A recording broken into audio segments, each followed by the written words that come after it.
Dove si va? Eccoci qua. Siamo all'inizio dei sentieri che vedete qui alle nostre spalle. Qui. Ci troviamo esattamente a Gargagnago, uno dei piccoli borghi che fanno parte della Valpolicella. E oggi cosa faremo? Seguiremo le orme del sommo poeta Dante Alighieri. Si parte!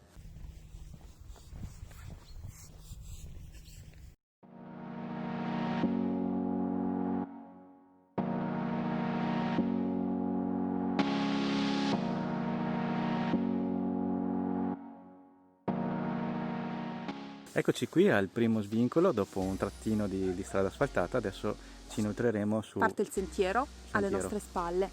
Qui è tutta terra Serego Alighieri, perché dobbiamo ricordare che quando il sommo poeta era qui in esilio a Verona, la famiglia a un certo punto lo raggiunse, per cui uno dei figli vi si stabilì proprio in maniera definitiva, e dall'unione delle due famiglie della sua casata con quella della consorte Serego nacque la casata Serego Alighieri, che ancora oggi produce dell'ottimo vino. Dell'ottimo vino in Valpolicella.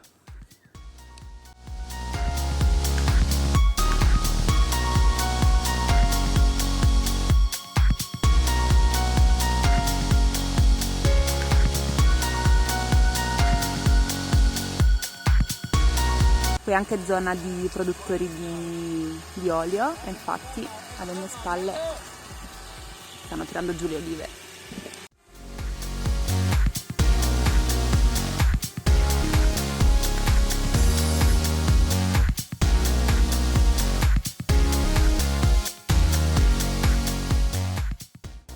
Attenzione ai cartelli, perché a un certo punto c'è un video dove il cartello ti dice di andare a destra.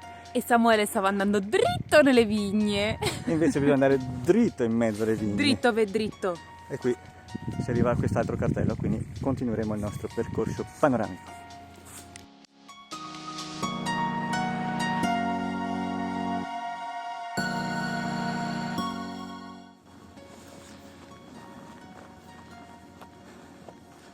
Se tu segui tua stella non puoi fallire a glorioso porto, e ben m'accorsi della vita bella. Inferno.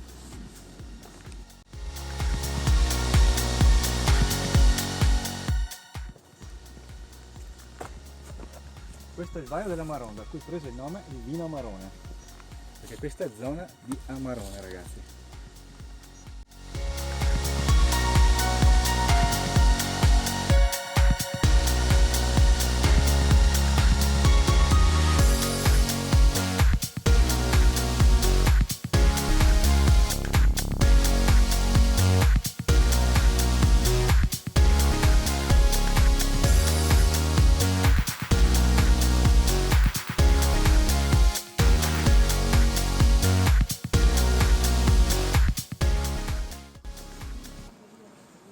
E quindi uscimmo a rivedere le stelle.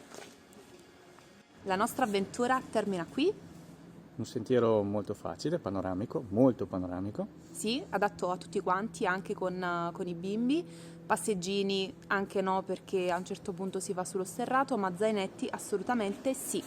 Quindi ve lo consigliamo. Ve lo consigliamo per fare 2 passi in mezzo alla natura e ai vigneti della Valpolicella. A presto! Ciao!